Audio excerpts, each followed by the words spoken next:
ঘোড়ার খামার করে এলাকা জুড়ে রীতিমতো হইচই ফেলে দিয়েছেন ময়মনসিংহের ঘোড়াপ্রেমী আক্তারুজ্জামান বিটু।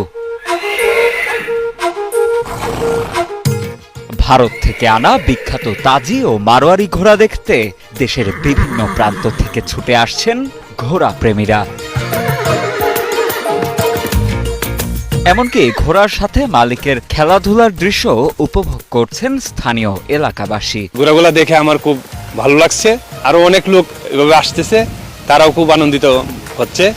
এরকম ঘোড়া এই সচরাচর এই এলাকায় আমরা কখনো দেখতে পাইনি। ঘোড়াপ্রেমী আক্তারুজ্জামান বিটু ময়মনসিংহ সিটি কর্পোরেশনের ৪ নং ওয়ার্ডের বাসিন্দা। ছোটবেলায় বন্ধুদের ঘোড়া দেখে নিজের একটি ঘোড়া কেনার শখ জাগে বিটুর, কিন্তু বছরের পর বছর বন্ধুদের পেছনে ঘুরেও পছন্দমতো ঘোড়া কিনতে ব্যর্থ হন তিনি। আমার একটা বন্ধু ছিল, বুঝছেন, ওখানে তার কাছে একটা ঘোড়া চাইছিলাম, সে ঘোড়া আনে ইন্ডিয়াতে একবার আনছিল, আমি তার সহযোগিতা করেছিলাম। সে আমাকে বলছিল একটা ঘোড়া দিবে, আমি বলছিলাম যত প্রাইস হয় তত মাংস ঘোড়াটা নিবো আমি। সে আমাকে ঘোড়াটা দেয় না। তারপর আমি চিন্তা করলাম আমি যে ঘোড়া আসলে কীভাবে আনা যায়, পরে আমি এভাবে ইন্ডিয়া চলে গেলাম। পর ওখান থেকে আমি ঘোড়াগুলো আসলে সংগ্রহ করি পাঞ্জাব থেকে। শেষমেশ চলতি বছর বড় ভাই আনিসুজ্জামানকে সাথে নিয়ে ভারতে চলে যান বিটু। টানা ২৩ দিন খোঁজাখুঁজি ও যাচাই বাছাইয়ের পর ভারতের পাঞ্জাব থেকে কিনে আনেন তাজি ও মারোয়ারি জাতের ৫টি ঘোড়া। সেই ঘোড়া দিয়েই শুরু হয় বিটুর ব্যতিক্রমী হর্স ফার্ম।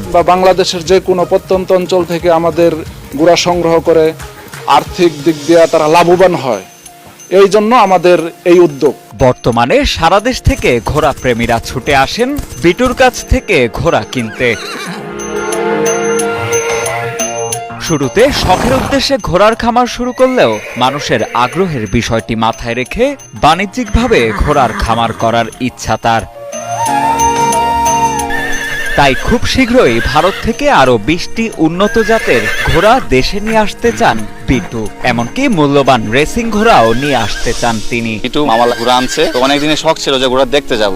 আর বাংলাদেশে ঘোড়া তো নর্মাল ছোট সাইজের হয়, বাংলাদেশে এরকম বড় বড় ঘোড়া দেখে আমি খুবই আনন্দিত। নিয়মিত খাবার ও উপযুক্ত চিকিৎসা পেয়ে দেশের আবহাওয়ায় ভালোই খাপ খেয়েছে ভারত থেকে আনা তাজি ও মারোয়ারি জাতের এই ঘোড়াগুলো। প্রতিদিন খাবার হিসেবে তাদের দেয়া হচ্ছে ছোলা, ভুসি ও নেপিয়ার ঘাস। ঘোড়ার পরিচর্যাও অন্যান্য প্রাণীদের চেয়ে অনেক সহজ বলে জানান খামারে কর্তব্যরত কর্মচারীরা। ঘোড়া আনার পরে তো